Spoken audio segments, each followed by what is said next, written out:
Hello guys, mga bintag. Aside sa katong lubi, no, i-share po na muna sa inyo haning among mga tirada nga sa among luna diri sa amo. Actually, kaning kuan pantat, mao ni siya amo ang kuan gud bread and butter din ni amo ang naga-income yun, mao ni ginakuhaan namo sa amo ang adlaw-adlaw nga panginahanglan. So kani siya nga pan ang sukod ani niya is ang kalalom nasa 2 meters, tapos ang kaniyahang kalapad nasa mga 4 na ni, pero sa pagpakalot na mo sa unang sa bakpo ani 2x3 ra ni siya kay duha ra ni ka kuan tandok atong iyahang bakit nga 1.5 man ata to isa. So gaana ni siya, B-shape ni siya. Then ang kataas ani is naa sa mga 40 metros. So atong i-compare ang kuan kaning tilapia o kaning hito, when it comes sa density nga mabutang nato sa paano na ang sukod ana niya nga atong ginabasihan is ang kanang per square meter of water nga mabutang nato sa pond, no. So ang kuan man god tilapia naaragid na siya sa maximum 5 ka buok, 5 ka ulo per square meter of water. Per advice na siya sa mga taga BFAR. Pero kaning kuan pantat, as much as 30 pieces per square meter of water ang imuhang stocking density, pwede ra gid kay siya. So kani siya nga kuan kataas, pila ba, 2 by 3, that is 6 times 4, 6 times 4, 24, 240 square meter. Pero ang among nabutang kung sa tilapia times 5, so 240 times 5 na asa mga 1.2 ang inyong mabutang ra sa tilapia. Pero kung kaning hito kani is amo ang gibutang ani nga fingerlings katong tag 3 kadagko, that is around 3 inches ang kataas niya. 7 mil ang amo ang nabutang ani. So ang problema lang gid aning hito, once nga mabutang na nimo sila sa pond, nahulog man gud ni siya og omnivores, no. Mukaon siya og sagbot, mukaon siya og pan, mukaon siya og karne, even ang kanang iyahang kauban o gutomo na siya basta kay weak ang kauban niya, hinay mo langoy nya, mas dako to siya. Magkinan-anay gina sila labaw na kung kulang ka sa feeding. So naanamay sa mga 4 na siguro ka tuig, mag 5 ka tuig na ning amo ang pagbuhi ani nila.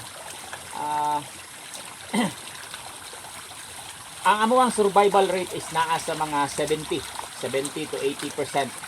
So sa kanang amo ang kuan kaning 7,000 ka buok, ang survival ana, ang surviving rate naa sa mga kuan 5,000 ang mabuhi or lesser ana mga 4-8. So kani siya karon nga kuan is permiro ginamo ning pahubas, permiro namong harbisan siya, pero dili namo ni siya kwaon tanan kay selection lang, kadto lang mga dagko. Actually among ginakuha is naa sa mga average midya kilo, so 0.5 kilogram kani kanang dagko ana naa sa mga 700. Ang gagmay napod siguro sa mga 350 grams, no. So kanang 350 grams dili pa namo na sa kuhaon, ibili lang na siya katulad sa mga dagko among kuhaon kay mao man pud siya kuan, no, kanang halimon ba ang kanang midya kadagko, dili kay siya dako pod ikatong maabot og 1 ka kilo na kapin or 1 ka kilo, lisod na pud siya mahalin labaw na sa katong mga naga-display sa luto. So kani siya karon kuhaan lang namo ni kuan mga 300 kilos, then patubigan na po siya balik, pakaunon for the next week. Mao gihapon ang kuan routine. Mao gihapon amo ang ginakuha kay naaman may sa mga 300 to 400 kilos amo ang kuan kining sales, no, volume kada semana. So gani siya pagpahimo na mo ani sa una, kuani ka bangag, bali 30 ni ka bangag, pero dili siya ingon ani tanan kadagko, kaning ingani kadako kataas. naa sa mga napulo at dili siya kinahanglan kay ng very open kay labaw na karon nga padawong ang El Nino kanang maudto kung naay sudden change of temperature manggod sa tubig muinit sa kayo kung mabaw ra kayo ang imuhang kuan din wala pa gyud kay shading muinit og maayo ang tubig mao na siya isa sa cause sa kuan pagkamatay ani nila. So sa feeding program pod the same ra man guni siya with baboy. Mugamit ka og katong pre-starter. Una, mugamit ko sila booster no, katong fry pa, booster and then katong pre-starter 0, then abot na sa starter 1, 2, then madto na sa grower and then finisher. So kani ang amuha is kaduha ra pud mi nagapakaon. Dati katulo pero kay petkin ang inita gud magpakaon ta og kanang udto ba. So ang amuha ang style lang is daghan-daghano na mo gamay. Sa buntag then labaw na sa gabi kay ang pantat is kuan siya considered as nocturnal meaning ang ilahang mas daghan nga activities is sa gabi so grabe ni sila mukaon og kuan sa gabi kuan kay sila voracious sila mukaon sa gabi then kani makakuan mo mapansin ninyo ang kaning kawayan ilisana na po diyan namo ni naibago na mo dai pakita na mo na karon protection namo ni siya nga kanabang dili sila mo bangag di man ingon nga mo bangag pero ang ilaha is kaunon man nila ng yuta sige sila og kut sa yuta so ang mahitabuan ni madugay og di mo siya butangan og ingon ani nga kanabang mo kuan sa ilaha forbid sa ilaha nga mukaon mo bubangag sa yuta mulapad ni siya ang kuan hinahina niya kut na diya sa daplin is para mabutong dito so mag-abot na sila. Ang problema, mumabaw siya pero ang lapok diha sa ilalom is lalom.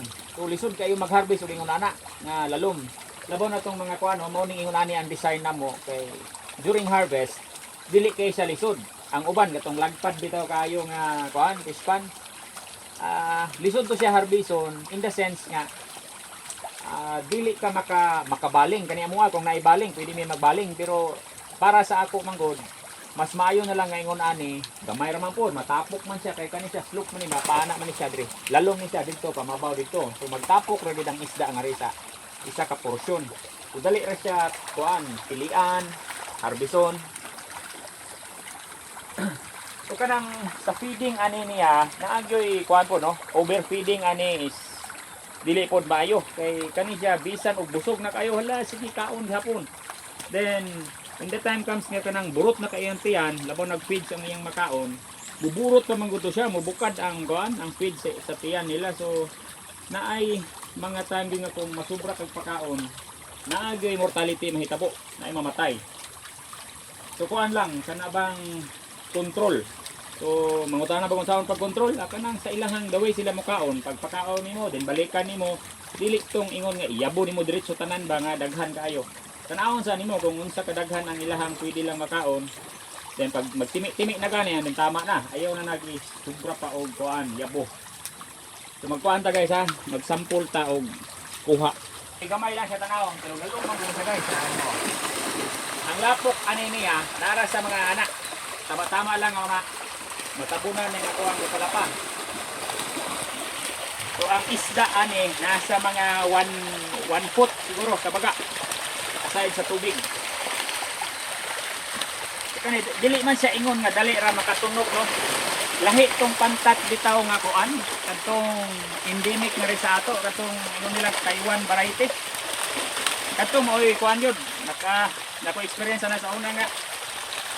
Kalintugahon ka og matunog ka ato pero kani siya dili siya.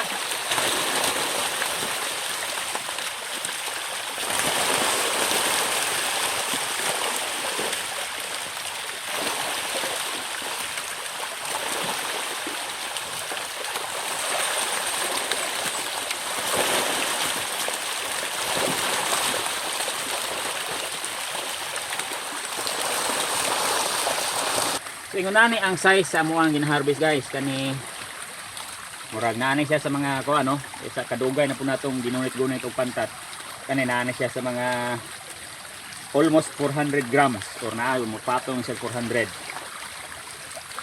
kana mo na medya na siya so kani Naananay sa mga 750.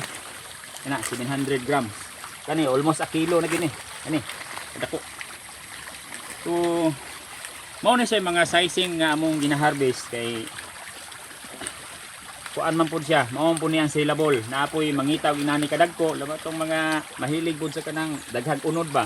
So mao na ilang gusto.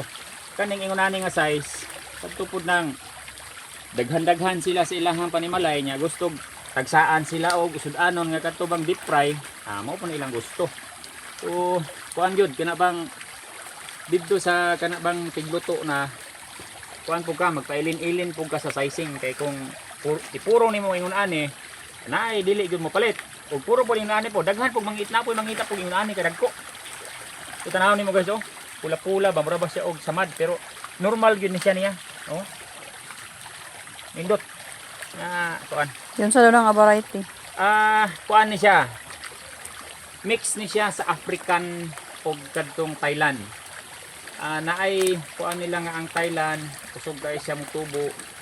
Nya when it comes sa inani nga harvestable, kuan ra to mga 3.5 to 4 months harvest na. Kani siya is 5 months man ni siya.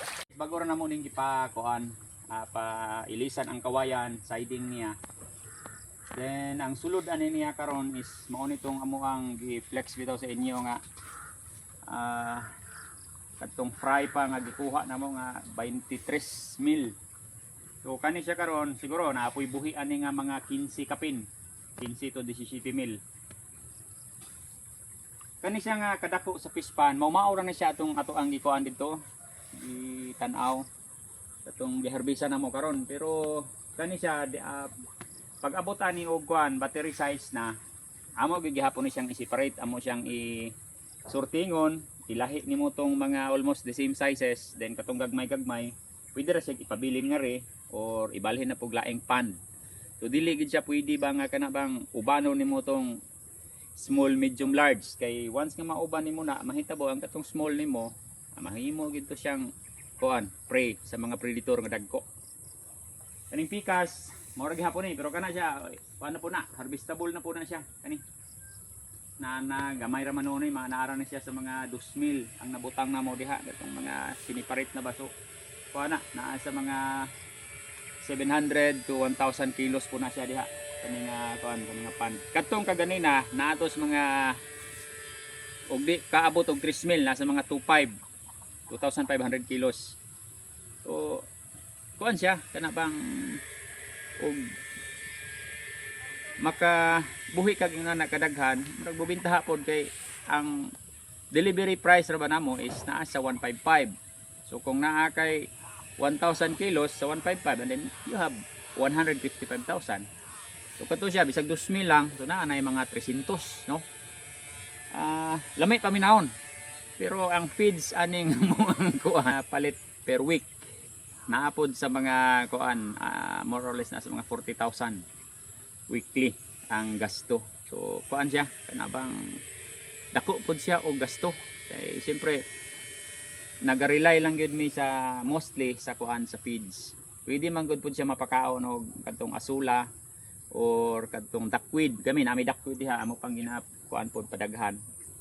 Tilapia palay among ginapakaon og katong amo ang kuan gurami. So pero kana siya og madaghan-daghan na pwede na po namo na siya ipakaon sa pantat.